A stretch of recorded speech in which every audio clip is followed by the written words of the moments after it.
Amigos, muy buenas tardes. Estamos en Misión Mundial. Este es el primer programa del año y nos da mucho gusto tenerlos aquí en este estudio para compartir diversos temas también internacionales y sobre todo también abrir un espacio a la producción virtual por internet. Ustedes saben muy bien que esta situación es muy importante porque tendremos más contenidos de mayor relevancia e interés que ustedes no van a encontrar en ningún otro lugar, en la televisión abierta ni nada de esto. Vénganse para acá. Ustedes no necesitan un pasaporte, no necesitan una visa. Ustedes están acá porque este es un territorio libre virtual. Amigos, pues esta ocasión tenemos un tema muy interesante que es la comida y la historia relacionada con la política. Vamos a ver qué teje y maneje tiene este tipo de asuntos, cuáles han sido los gustos de algunos de los miembros históricos que ha tenido todas las épocas, cómo se ha dado este resultado entre la comida y el poder. Y para eso pues me honra presentarles a nuestro invitado, que es Benjamín Chalupinski, chef internacional de origen polaco. Por favor, Benjamín. Buenas tardes. Soy de origen polaco, obviamente. Aquí también trato de participar en México un poquito en promover la cocina polaca aquí en México. Tenemos aquí también en México, yo y mis amigos, un servicio de bocadillos y canapés, donde también tratamos de introducir algunos platillos polacos. Además de ser chef, puedo decir, como te dije antes, que también tengo un doctorado en lingüística italiana y podría decir que tengo dos pasiones en la vida, que es la cocina y otra es la lingüística. Entonces, en ambos casos diríamos que hay una interrelación totalmente, sí, ¿no? Espérate. Bueno, pero como el orden no altera el factor de los resultados, entonces, bueno, ahora sí, ¿qué te parece si te presentas también, Melchor? Tú también eres parte del programa, creo. No, pues eso es lo que yo pensaba, pero yo creo que como me vieron con la bufanda, pensó que yo hoy no iba a hablar porque venía enfermito de la gripa, pero fíjense que no tengo nada, ni andaba de parranda, ni tengo gripa, ni nada, solamente tengo frío. Amigos, es un placer volver a estar con ustedes, es nuestro primer programa del año, como decía Gerardo John, y esperemos que compartamos o sigamos compartiendo grandes experiencias, grandes diálogos. Estamos abiertos a la comunicación, abiertos a las opiniones, abiertos a las divergencias, es lo interesante, a los cuestionamientos, a las respuestas posibles en todo este engranaje o entramado que es la realidad nacional y toda su temática y la realidad mundial. Es verdaderamente interesante presentar, según escuchamos ya la crónica inicial de Gerardo John y nuestro amigo Benjamín Chalupinski sobre el asunto de la cocina, de la gastronomía y la lingüística. Aunque no lo querramos muchos, yo creo que de inmediato pasamos a imaginarnos a Ferdinand de Saussure y toda su propuesta inicial de lo que es la semiología, y que finalmente es a quien le debemos la primera propuesta de la construcción del lenguaje como tal, con el significante y el significado. Aunque en la época moderna estarás de acuerdo conmigo, Benjamín, que es Jacques Lacan el que acomoda correctamente las cosas, poniendo primero el significante y el significado, porque el significado y significante, como lo presentaba Saussure, nos dice Lacan que es para animales, y correctamente lo utilizamos ahora, eso esperamos, y no vamos a discutir aquí los grandes semiólogos de la historia y la comunicación. En el caso de los estadounidenses, bueno, la semiótica para los estadounidenses con Charles Sanders Peirce, y que todas las series policíacas y todo lo que ambientó de alguna manera la televisión de los 60s, de los 70s y hasta la actualidad, tiene mucho que ver con el trabajo de la semiótica para los estadounidenses y para los británicos, pero para el resto de Europa y para los de acá también es Saussure uno de los grandes forjadores de este trabajo. Pero bueno, qué interesante.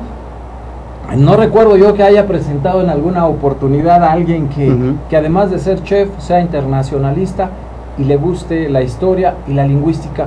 Fíjate, yo iniciaría con algo muy interesante, muy gratificante. México fue declarado, la comida mexicana, la gastronomía mexicana fue declarada Patrimonio Inmanente de la Humanidad, pero al mismo tiempo resulta curioso que mediáticamente casi todos los días se anuncia que somos el país más obeso del mundo, lugar que le quitamos a Estados Unidos. ¿Es un problema de la gastronomía mexicana o es un problema de la mala alimentación de los mexicanos? Porque ¿cómo te reconozco mundialmente por una gastronomía tan vasta, tan rica como la mexicana, que es la más rica del mundo, digo yo? Ya tú me desmentirás con la gastronomía polaca, pero al mismo tiempo nos vemos en esa contradicción. Resulta que somos los más obesos del mundo según el entorno mediático. Yo tengo mis dudas, pero no creo que sea la comida mexicana. Me parece a veces que es hasta medio pernicioso el escenario de decir lo malo para los mexicanos. Los mexicanos aceptamos que nos digan que sí, que somos los más obesos. Bueno, yo no lo acepto todavía, tengo mis grandes dudas si en realidad lo somos o es parte de un entorno mediático nada más.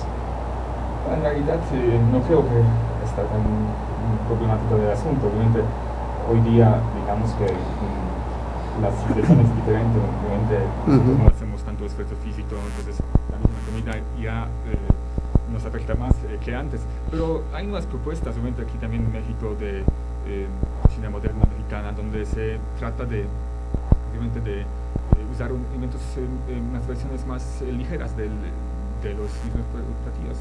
Claro. Se puede mencionar los restaurantes de Puyol o de Quintonil, varios restaurantes aquí que tratan de reinterpretar esta cocina mexicana y obviamente tratando de mantener la porción buena, pequeña y claro, con todos sus atributos, y obviamente reinterpretarlo así, basando al ingrediente, empezando con el ingrediente base y después tratando de reinterpretar esta cocina. Y pues, yo estoy muy fascinado aquí en México de la cocina mexicana, me gusta mucho, me encanta. Yo mismo trato de reinterpretarla. Por ejemplo, nosotros ahí en este reviews que hacemos, yo inventé algunos tipo tinga de morrón con queso de cabra. Eso es también ya más ligero, obviamente, más así al estilo mediterráneo, pero con tostadita, obviamente, queso de cabra, o tinta de calabacitas también se puede hacer. Hay varias cosas, que salpicón de pato, que lo hacemos en cocción subí al vacío, que es más saludable, tiene menos grasa. Entonces hay varios tipos de cocción. El pato tiene grasa en sí mismo, obviamente, pero si la cocinamos, digamos, en el vacío, usando solamente los jugos naturales de la carne, claro que eso va a quedar más. Y fíjate que yo he probado el pato, le voy a hacer promoción al Rincón Polaco, muy rico, ha sido de mis lugares preferidos, y es exquisito la manera en que preparan el pato. Y en efecto hay muchas cosas que sabemos y no sabemos de Polonia. Por ejemplo, casi por regla general se nos viene a la cabeza nuestra querida Elena Poniatowska y su origen polaco, pero en realidad son demasiadas cosas que coinciden, que compartimos. Pero me decías tú, fíjate, hace ratito, antes de que entráramos al aire, me comentabas que muchos de los platillos no serían explicables sin ingredientes mexicanos desde la época precortesiana. De hecho, se asume que el mexicano, el imperio azteca y todo el sincretismo religioso y toda la gama de culturas precortesianas no eran obesas, eran altamente vegetarianas. ¿Qué nos puedes platicar al respecto? Sí, de hecho, sin México no podíamos imaginarnos la cocina italiana, por ejemplo, ¿sí? Ahora jitomate es el ingrediente básico en Italia, ¿sí? Pero pues es un ingrediente típico mexicano, ¿sí? De aquí proviene el jitomate, y de hecho hasta el siglo XVIII se me hace, era considerado solamente un fruto de adorno. Por eso el nombre pomodoro, o sea, manzana de oro. En italiano, claro. Adorno. Sí, pomodoro. Un ejemplo, digamos, emblemático, prácticamente, pues el jitomate pues, está en todos los países, en en Polonia usamos bastante, ¿sí? Pero la historia del pato me da mucha curiosidad, porque es una cosa que yo, en mi casa, digamos en mi casa, yo me acuerdo si se comía pato, solamente porque nosotros, pues yo vivía en un pueblo chiquito, entonces tuvimos nuestros patos, pero no es algo tanto clásico que aquí se considera que el pato es algo típico polaco. Pues hoy día el pato no es una carne barata, digamos, pues no cualquier persona no tiene en la mesa, pues no es algo típico que yo podría decir un platillo polaco por excelencia. Sí. Yo diría más por ejemplo, el bigos, que es en base de polagria, con carne, etcétera, etcétera. Tiene una historia bastante interesante, de hecho, la historia de bigos. Obviamente no está confirmado, es solamente una historia. Entonces, prácticamente las versiones principales de bigos eran solamente de col agria con carne. Era la manera de preservar la carne cuando el ejército iba a la guerra. Entonces metía en la col agria, se metía las carnes suaves, y después, obviamente, cuando se venía de hora de comida, se le calentaba todo el recipiente, y así después nació bigos. Hoy día hay versiones con el puré de tomate, con chorizos, etcétera, hongos. Es un platillo, digamos, típico polaco. Hay varios platillos también, obviamente. Yo diría más, para mí, la cocina polaca yo diría más decidir por ingredientes, algunos ingredientes típicos, como, por ejemplo, eneldo, se usa bastante. Eneldo. Sí, betabel, también se usa. La papa, también usamos bastante, ahí tenemos varias versiones, miles de recetas con la papa. Muchas veces la cocina, de hecho, tiene sus circunstancias geográficas, climáticas, eso determina lo que se puede cultivar o lo que no se puede. Y obviamente historia, porque relaciones con los vecinos, o como en este caso después de destruir América, obviamente eso influenció mucho la cocina en Europa en total. Especialmente, siempre nos sale lo mexicano, lo nacionalista. Fíjate que de ver, sabía que íbamos a hablar de cocina, me comí 2 tacos antes de que entráramos, pero después de oír lo que estabas diciendo ya me dio más apetito. Pero bueno, espérame tantito, déjame preguntarle algo. Espérate, adelante. A mí, no, y aparte, espérame, lo que pasa es que yo también soy de Michoacán, y en la designación de la cocina mexicana, de la gastronomía mexicana como patrimonio inmanente de la humanidad, se anexa el paradigma michoacano, el modelo michoacano de cocina. Y ya hablaremos ahorita de mis platillos de mi tierra. Adelante, Gerardo. Yo te quería preguntar algo. Alguna vez escuché a una nutrióloga que decía esto, que el problema, tocando un poco el tema de la obesidad en México, decía que en parte la obesidad que tiene México, el sobrepeso que tienen los mexicanos, se debe a que han incluido en su dieta algo que son como comidas que no son suyas.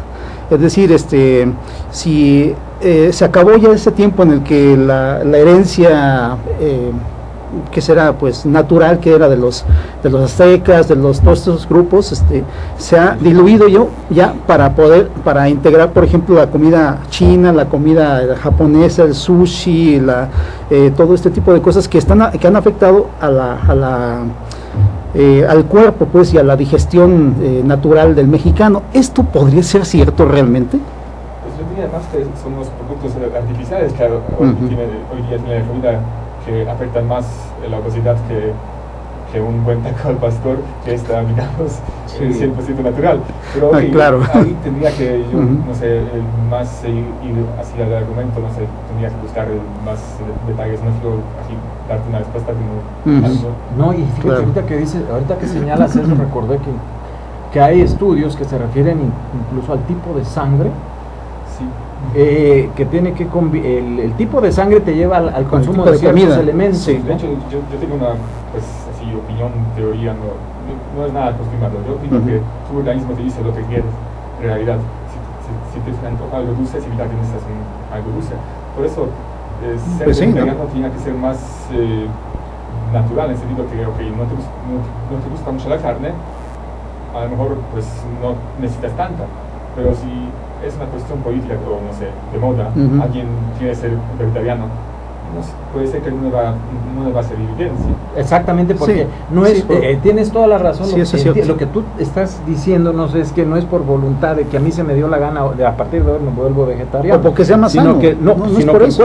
el cuerpo ya lo trae. Inclusive se habla hasta de que el maxilar, si es más pronunciado, es para aquellos que mastican mejor la carne. Sí, ¿En serio? Pero bueno, nada más te señalo unos platillos de mi tierra.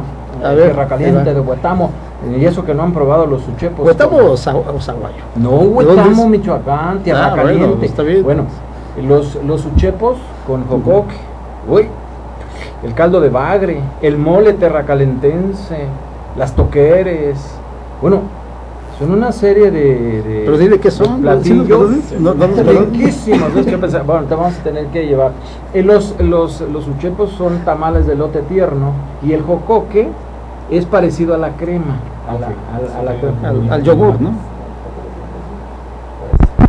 Es como parecido a la crema, al yogur, ¿no? Al yogur un poco, sí. Lo ácido. El caldo de bagre, bueno, el bagre es un producto de río, de agua dulce, un pescado de agua dulce, que bueno, en aquella época que a mí me tocó cuando estaba chiquito, el Balsas tenía mucho bagre, entonces comen mucho bagre, es caldo rojo, y el bagre hecho en caldo rojo es riquísimo. Las toqueres son tortillas grandes de elote, entonces con una pizcachita de salsón, riquísimas. Te las puedes comer solas, te las puedes comer con lo que te guste, con frijoles, con queso, requesón. El requesón, mis queridos paisanos estarán de acuerdo conmigo que es una delicia, con requesón, con queso fresco, con lo que tú quieras, y te lo complementas con un cafecito con leche. El mole terracalentense no es picante, es parecido al adobo, es muy especial. Eso sí se le pone mucho ajonjolí, porque allá en mi tierra se produce o se producía, no sé cómo están las cosas últimamente en el mundo por allá, mucho ajonjolí. Entonces el ajonjolí es parte de la dieta de los terracalentenses. No habemos obesos, ¿ven? Pero creo que ya para concluir con esto, sí, francamente, lo que decías tú y lo que dice nuestro amigo Benjamín, creo que sí hay un problema más bien enfocado al consumo de hot dogs, de hamburguesas y un poco la comida que hemos llamado, en cierto modo, la coloco ahí medio chatarra, la comida estadounidense, que es muy de ese tipo, y que de hecho ellos, cuando en los últimos años empezaron a hacer las famosas estadísticas de los países de mayor obesidad, pues ellos siempre ocupaban el primer lugar. Sí, y se asume que en México el consumo, tú hablabas de los chinos y japoneses, no creo que la comida china japonesa no es necesariamente una comida que te lleve al sobrepeso, ni mucho menos. Es una comida bastante sana. No, yo no lo creo. Lo que pasa es que la teoría dice que como esos cuerpos están constituidos con esa comida, funcionan ellos, no en otros. Pero por ejemplo, ellos no usan la grasa, usan la soya, ¿no? Para el arroz, para todos los platillos. En cambio nosotros usamos el aceite o la grasa. Bueno, yo no soy experto, digo, me gusta mucho comer, pero lo que dicen es cierto, es que yo además interpreto de lo que tú dices hasta un condicionamiento psicológico absurdo, de decir, es que si me como esto, me va a hacer subir de peso, es que lo que él está diciendo es, comamos. Exacto, ¿no? Sí. Así de simple, comamos, degustemos, saboreemos la comida. Sí. Lo que hace mal son otras cosas. Bueno, y con esto vamos a un corte. Sí, vamos a un corte, por favor. Regresamos en un momento.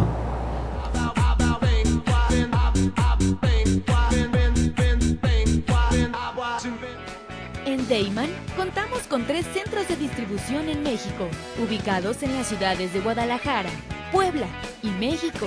Distribuimos al interior de los Estados Unidos por medio de un centro de distribución ubicado en la ciudad de El Paso, Texas. Atendemos Centro y Sudamérica con apoyo de nuestro centro de distribución en Lima, Perú. Actualmente, comercializamos nuestros productos en España a través de nuestro distribuidor ubicado en Madrid, lo que nos permite ser una empresa de talla internacional, dispuesta a servirle y brindarle asesoría para el óptimo uso de nuestra amplia gama de productos. Cabe destacar que todos los productos elaborados en Deiman se fabrican con ingredientes aprobados por la Secretaría de Salud en México y FDA en Estados Unidos. Contamos con capacidades operativas, certificados kosher, programas de buenas prácticas de manufactura, controles de saneamiento, sistema de atención a quejas y reclamaciones, seguridad industrial, auditorías internas y un programa de trazabilidad y recuperación de producto. Deiman, proveedores de color y sabor por excelencia.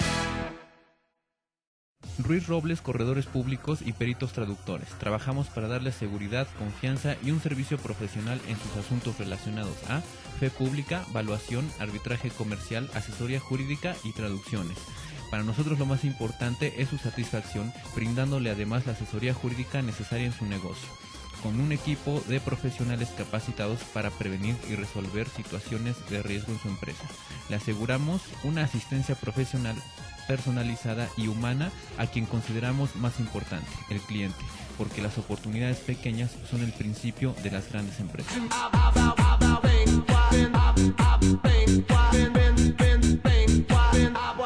Gerardo. Hola, estamos de regreso, estimados amigos, aquí en su programa Misión Mundial. Este viernes rico, no está haciendo tanto frío, no porque soy friolento, como soy de tierra caliente me puse mi bufanda, pero en realidad no es para tanto, ahorita ya tengo mucho calor.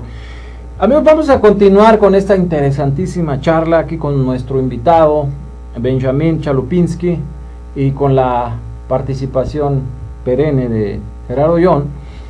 Y además nos trajo un libro muy interesante que se llama Dialetto della Valentina e Italiano. De la Valentina. Bueno, mira, Dialetto della Valentina e Italiano. L'italiano no es no parlare italiano. Je parle français. E English, but italiano todavía no. Pero bueno, el chiste es que es un libro que nos trae Benjamín Chalupinsky, donde nos habla de la historia, es una aportación tan interesante como una relación entre la lingüística, entre lo que es el idioma, el lenguaje y el gusto por la comida, por la gastronomía. Nos habíamos quedado yo poniendo ejemplos muy interesantes del estado más bello del mundo, en el país más bello del mundo, que es Michoacán, y verdaderamente creo que ya nos dio apetito. Quisiéramos incursionar y abrir más el abanico en el comentario respecto a lo que nos ocurrió o cómo se nos fue el año que acaba de terminar. Creo que estuvo plegado de acontecimientos importantes, y esto es porque nuestro amigo, nuestro invitado, también es internacionalista, también le gusta la política internacional, y en este sentido quisiéramos señalar algunos aspectos importantes de lo que sería la geovisión del mundo. Creo que hay varios elementos. Antes sí, no sé, Gerardo, quisiera yo referir que bueno, tuvimos un año, el año que se fue, un año en cierto modo bastante negativo en cuanto a decesos de personajes importantes. Se nos fue José Emilio Pacheco, se nos fue Vicente Leñero, un excelente periodista, literato, que vendría siendo un símil de Elena Poniatowska, también una literata, pero al mismo tiempo siempre se ha asumido como periodista. Varios personajes de la vida política, de la vida cultural, de la vida literaria se nos fueron. E iniciando el año, infortunadamente tenemos el deceso de Julio Scherer García, fundador de la revista Proceso, una revista que ha sobrevivido a lo largo de las décadas contra todas las veleidades del mal tiempo. A mi querido amigo y estimado amigo Julio Scherer Ibarra, hijo de don Julio Scherer García, desde aquí le enviamos un caluroso, afectuoso saludo y nuestro más amplio y cumplido pésame. Julio, ojalá que tengamos por ahí la oportunidad de echarnos un café y platicar muchas cosas que seguramente van a seguir permeando en la historia de México, en el periodismo mexicano, porque creo que Proceso se ha ganado un lugar en la historia de México como un espacio crítico, veraz, oportuno y sobre todo, parafraseando un poco el trabajo de Bruno Traven y El barco de la muerte, un ejemplo de la insumisión ante el poder. Creo que ese esfuerzo va a continuar y vayan pues nuestras más amplias y cumplidas felicitaciones, y lamentamos el deceso de don Julio, pero seguramente su viaje es a barlovento, o sea, con el viento a su favor, positivo, porque hizo una obra que para todos es importante, nos enorgullece como periodistas, como nos enorgulleció enormemente también Vicente Leñero y varios otros autores, y por supuesto tenemos a Elenita Poniatowska viva, y creo que los homenajes, recordemos el poema de Orabati en vida, hermanos, creo que es ahora cuando tenemos que rendirles homenajes a todos ellos que todavía están vivos, por toda esa trayectoria tan interesante, por todos esos recuerdos que nos traen en cada una de sus lecturas, por todas esas vivencias tan grandes que nos hacen vivir cada instante y nos apasione más la lectura. Bueno, hay una noticia que sacó, o un comentario, AFP, ustedes saben que es la agencia francesa, que es, declarando a Vladimir Putin, como el presidente de Rusia, como el personaje del año 2014, y creo que se ofrecen varios argumentos. AFP, decíamos amigos, es la agencia francesa, dentro del control del 100% de la información internacional, creo que aquí lo hemos señalado, son Reuters, que es inglesa, UP y AP, que son estadounidenses. Las estadounidenses controlan el 80% de la información internacional y el 20% se lo reparten Reuters y AFP. Como quiera que sea, AFP tiene una presencia global muy interesante. Entonces, varios de los argumentos, la cuestión de que en la palestra internacional, desde el punto de vista del derecho internacional, ha sido una verdadera política de contención. En el caso de Siria evitó, aquí lo señalamos, la intervención directa de la OTAN con la aprobación del Consejo de Seguridad. Rusia se opuso y China inclusive fue jalada por Rusia y no ocurrió ninguna invasión. Resulta hasta paradójico porque finalmente se le ha solicitado a Obama el apoyo para combatir al Estado Islámico, que finalmente se demostró que era parte de la gente que opera en Siria, independientemente de la financiación que se presume ejercía Estados Unidos de los contrarrevolucionarios en Siria a través de Arabia Saudita y Emiratos Árabes Unidos. Pues bueno, ese fue uno de los primeros grandes golpes. El regreso de Crimea a Rusia, ya me estaba equivocando, bueno, pues yo creo que a lo mejor va para allá, pero y que la frase de Putin fue bienvenidos de regreso a la patria. Finalmente eso tiene su historia, ¿verdad, Benjamín? Creo que el antecedente más importante es la guerra de Crimea, 1853-1856, donde efectivamente Rusia pierde la guerra, se une en Francia, se une Inglaterra. Inglaterra siempre se ha metido en todas las guerras, perdonen amigos ingleses, pero esa es la verdad, son los amos y señores de la guerra, después, y luego vendría siendo Estados Unidos.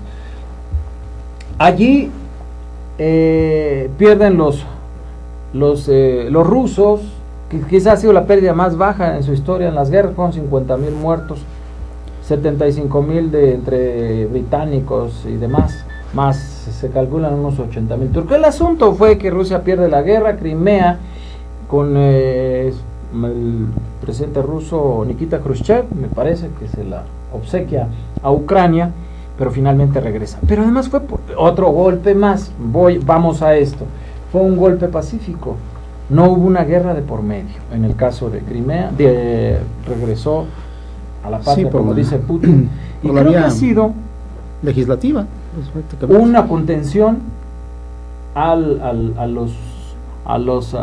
voracidad, llamamos los latinoamericanos del imperio, y creo que ha ido conteniendo paulatinamente las políticas bastante agresivas en el caso del Medio Oriente para Estados Unidos y el Occidente en general, Pero no sé qué opines respecto a la propia Europa oriental y occidental o la Unión Europea, porque ellos se han sumado a los mensajes económicos estadounidenses, como son los castigos económicos y todo lo demás, pero al mismo tiempo también Rusia ha respondido, y ha respondido con bastante fuerza. En alguna ocasión escuché una frase de Vladimir Putin, así contestando directamente a Estados Unidos, diciendo: no se olviden también que tenemos arsenal nuclear. Pero ¿qué está pasando? Europa está atrapada en medio de una situación en la cual no sabe decidir si es con lo que ha sido la clásica Europa Occidental y Estados Unidos, pero por otro lado reconocer también que la potencia rusa es una realidad, y en ese entramado, ¿cuál crees tú que podría ser la decisión final de los europeos? Decir, bueno, pues siempre hemos sido el teatro de la guerra y no queremos otra estar en medio. Pero la realidad es que los rusos... Ya, la cuestión es bastante complicada, porque si te fijas, Crimea, ya la mayor parte de los que viven allá hablan ruso, son rusos, ¿sí? Entonces, sí. Obviamente ahí está difícil la situación. Si se trata tratando de cuestión europeo, si tienen miedo de Rusia o no. Claro, Rusia tiene mucho gas, entonces obviamente también les conviene. Entonces, el conflicto de Europa no conviene a nadie, a decirlo verdad. Sí, es cierto. Entonces, por eso el conflicto puede ser más a nivel político, así, más como un show, ¿sí? En realidad, lo que va a pasar, por ejemplo, entre Francia y Rusia, que se me hace que Rusia tiene unos embargos, no sé, algunas armas que tiene que conseguir Francia todavía. Entonces, Rusia dijeron, mejor nos ofrecen dinero si no nos dan las naves. Entonces, pues es una guerra, digamos, más en sentido psicológico que una amenaza real, porque no es conviene a nadie, al menos en este punto. Ok, en el mundo de hoy no conviene a nadie en la guerra, claro, cuando todo está tan conectado como economía y comercio, gasolina, obviamente, gas de Rusia, obviamente. Después, imagínate un conflicto que Rusia cierra el gas y Europa los precios suben. De hecho, las guerras que hacen los castigos económicos obviamente la Rusia un poquito pues, lo sufrió por un momento por el hecho que el precio de gasolina bajó, y cuando el precio de gasolina baja, Rusia ya no hace su dinero y obviamente su economía va progrando. Pero el impacto, ¿no te parece que no ha sido nunca el deseado? Porque además a Europa, haciendo cuentas, sí, dice, ¿y de dónde vamos a suponer que aceptemos las... ¿cómo se llama? ¿Cómo dijimos? Los castigos económicos a Rusia, ¿y de dónde nos van a traer el gas? ¿Quién nos los va a traer? Nos va a salir mucho más caro, posiblemente traerlo, vamos a ir poniéndonos la bandera de México, de otras partes del mundo, sería muchísimo más caro. Y además no solamente el transporte, si es ultramarino es peor todavía, sino la construcción de la infraestructura. Sí, pero, por ejemplo, porque Ucrania Ucrania y varios de los países que formaron parte del bloque oriental son abajo del suelo está toda la infraestructura rusa de transporte de gas, sí, y petróleo. O sea, no es nada más de decir, no, pues ya te vamos a castigar, ya no queremos gas. Pero de hecho el castigo que se hizo por la Unión Europea se me hace que fue más la presión de Estados Unidos. Porque, por ejemplo, Polonia como tal sufre más por eso, porque obviamente nuestros proveedores no pueden ahí mandar la mercancía, se me hace que hasta las salchichas, todo eso no se puede mandar ahí. Entonces, obviamente, nosotros sufrimos más. Ahí, pues, lo que deciden los grandes se pueden obviamente arreglar de otra manera. Por eso, Alemania y Francia no está tan decisiva en sus castigos, o al menos son solo apariencias. Ellos han mantenido una política diferente, incluso Alemania y sobre todo Alemania, que es la líder de Europa, la cuarta potencia mundial, y Francia.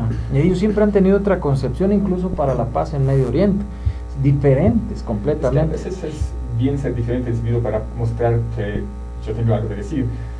A veces lo se hace justo por eso, a veces justo para decir que aquí estamos, ¿sí? Hasta aquí se van.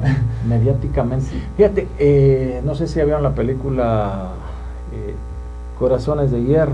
No, no la he visto, me encantaría verla. Sí. Yo la fui a ver más que nada por los efectos y la perspectiva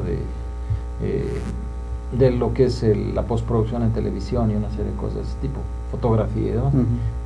Francamente el mensaje es el clásico, es una película de la Segunda Guerra Mundial, hay un momento en que sí, y que otra vez vuelven los estadounidenses a disparar al aire y caen alemanes muertos por todos lados. Pero lo que voy es que finalmente no creo que Alemania esté muy contenta con esa película, porque hay un personaje, como ocurrió en el Rescatando al Soldado Ryan, un alemán que es presentado como cobarde, que no quiere que lo maten, que pide que no lo maten, que él come salchicha. Acá ocurre lo mismo, un soldado alemán que saca las fotos de sus hijos, le piden que no lo maten, y como que ese formato no lo han hecho a un lado, y no creo que a los alemanes les dé mucho gusto. Si queremos, vas a decir, bueno, pues es el cine, pues sí, pero el cine es mundial. Como dice él, mediáticamente hay todo un show montado, ¿no? Y si tú sigues con esta tendencia, como que no conviene mucho seguirse alejando de Alemania. Creo que Alemania ha hecho su trabajo y se ha recuperado impresionantemente, algo que nadie creería. Y finalmente, como dices, Benjamín, la lucha por la presencia mundial pareciera ser o es el principal hito. O sea, aquí estoy. Como quiera que sea, tengo que buscar algún eco de presencia para decir yo soy Francia, yo soy Alemania. O sea, esos son en el mundo multilateral que vivimos. Pero ¿qué va a pasar con los grandes? Les digo, con los pequeños estados. Esos nunca tendrán presencia. Digo una cosa, que los estados no tienen amistades, tienen solamente los intereses comunes. Así Entonces, es. si por ejemplo un país pequeño puede considerarse que es un amigo de Estados Unidos, no, así no es. Solamente tienen unos intereses en común en esta etapa. Mañana puede ser mañana. Lo decía Fidel Castro, ¿no? Estados Unidos no tiene amigos, tiene intereses. Y bueno, en cada justificación para una intervención militar, siempre el argumento era, es que está afectando mis intereses, ¿no? En México, en Venezuela, en Guatemala, en toda América Latina. Por cierto, no sé cuál sea tu percepción, Gerardo, de la situación que se vive en América Latina, porque después de la 24ª Cumbre de Iberoamérica que se celebró en Jalapa, Veracruz, México, nuevamente notamos un fortalecimiento de la presencia cubana, la presencia ecuatoriana, boliviana, brasileña, argentina, dices, que obliga, cada quien tiene su propia percepción de las cosas, pero a mí me parece que obliga a Obama a coquetearle a Cuba. Es decir, Cuba como que dice, bueno, a mí no me interesa tanto la ruptura del bloqueo económico, ya aguanté 53 años, tengo petróleo venezolano, tengo insumos brasileños, argentinos, hasta Maradona se quiere morir en Cuba, entonces sí me interesa, pero no es una urgencia. Sin embargo, creo, no sé qué opines tú, a mí me parece que es un trabajo de contención de la posible influencia de Rusia en América Latina. ¿Cómo la ves? Sí, lo que pasó ya en tiempos de Génesis, que casi llegamos a un conflicto pues, nuclear.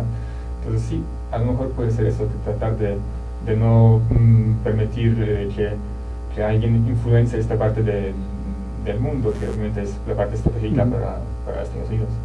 Fíjate que José Ángel Gurría, no sé si lo viste, declaraba que bueno, hacía énfasis que México tiene firmados, que lo comentaba aquí, más de 12 tratados mercantiles con el mundo que involucran a más de 40 países. Finalmente, ¿de qué estamos hablando, Gerardo?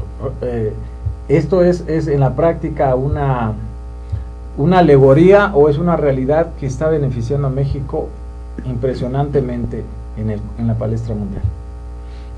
Mira, yo creo que la participación también, el involucramiento también de Rusia en Latinoamérica siempre ha sido favorable, siempre ha tenido como una conexión muy abierta. Han sido muy receptivos ellos, han sido muy bien recibidos más bien.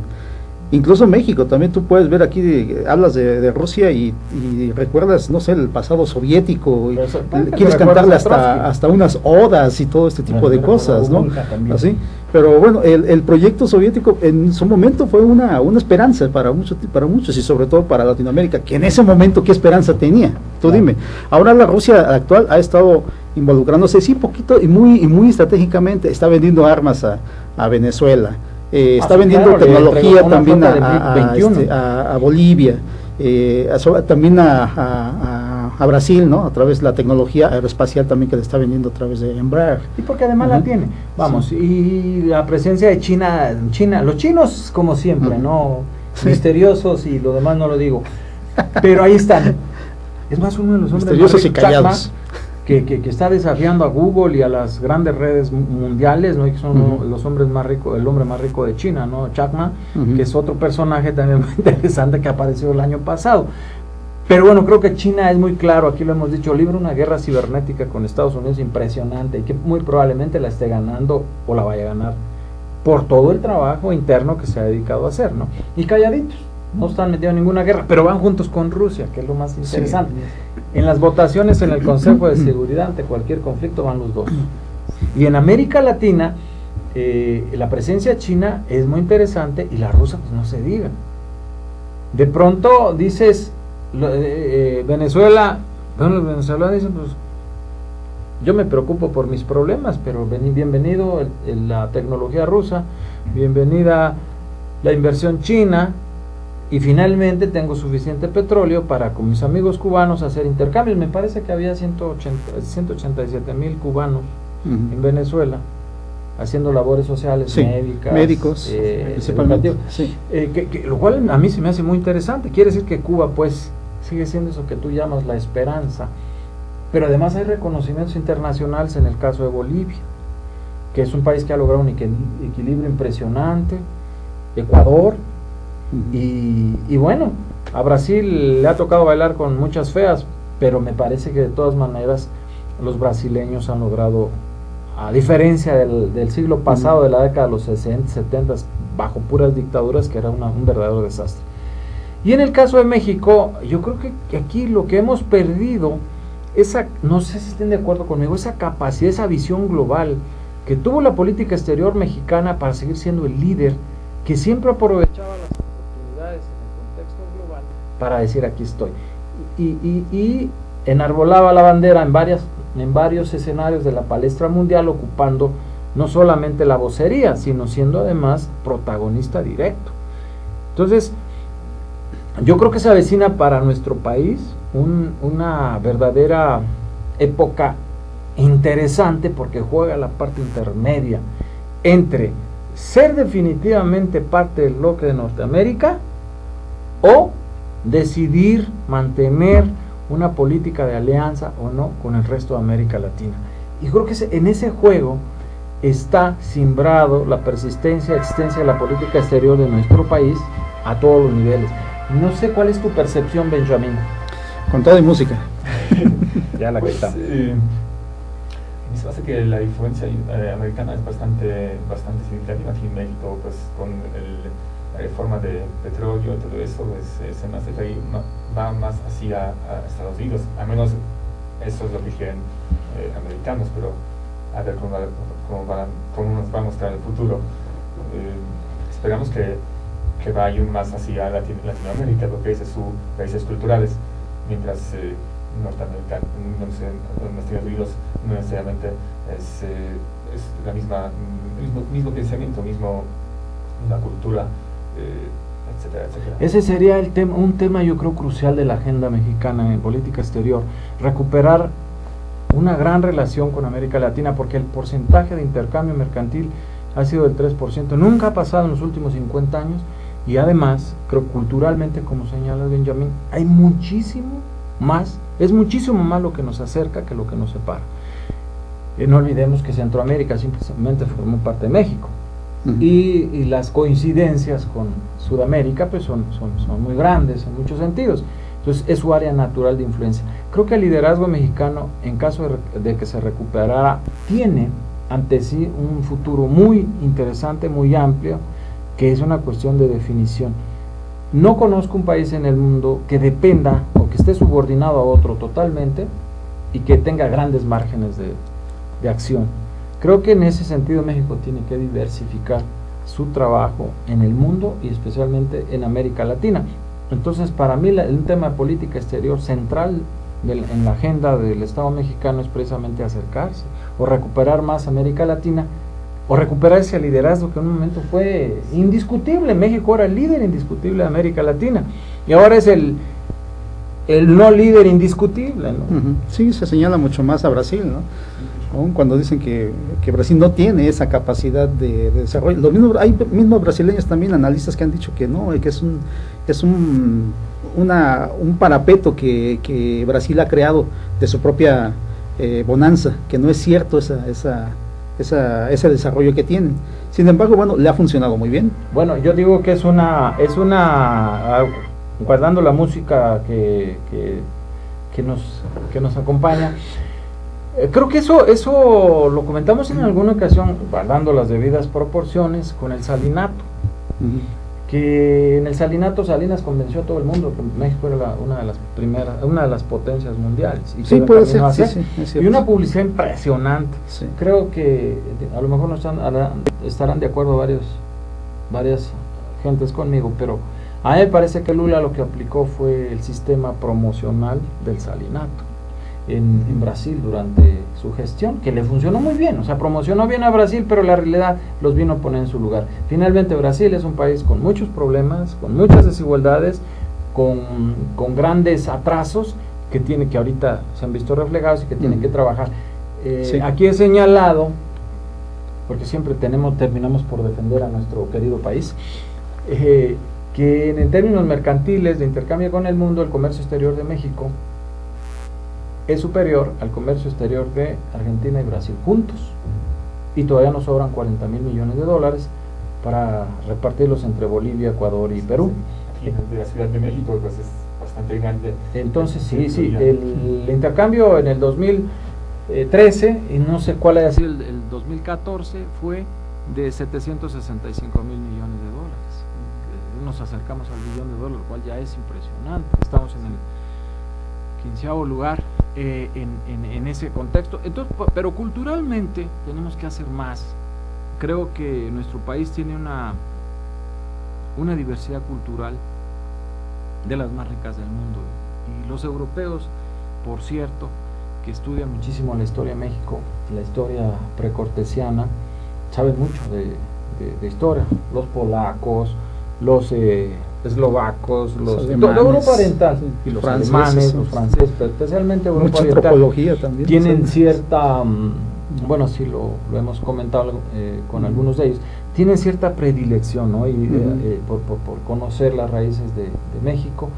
Es una diversidad impresionante. Siempre he dicho que son 32 países en un mismo país, porque cada estado, y eso que no conoces Michoacán, pero ya lo conocerás. Sí, ¿verdad? ¿Sabías que es el destino turístico en tierra más visitado? Morelia, por encima de Guanajuato, aunque no lo crean. Y si no están de acuerdo, búsquenlo en las...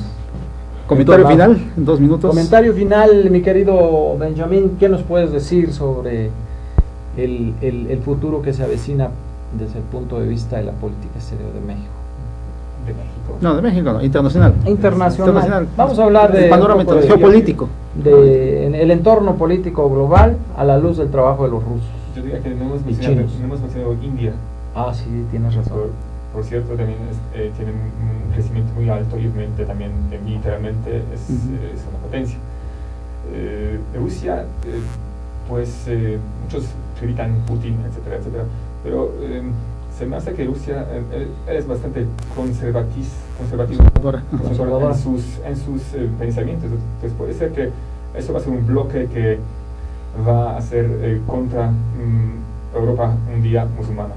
Entonces eso puede ser interesante como última protección de Europa no musulmana, porque si las estadísticas son así en Inglaterra o en Francia, ¿cuántos nacen niños musulmanos? ¿Sí?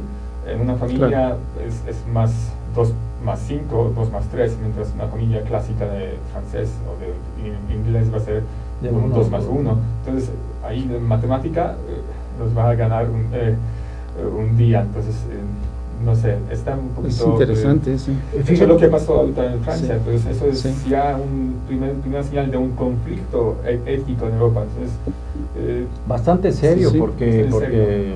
digo, lo que ocurrió en Francia con la revista viñeteada, una de las revistas, un ejemplo de trabajo de viñeta y de cartón, es terrible, y tienes razón.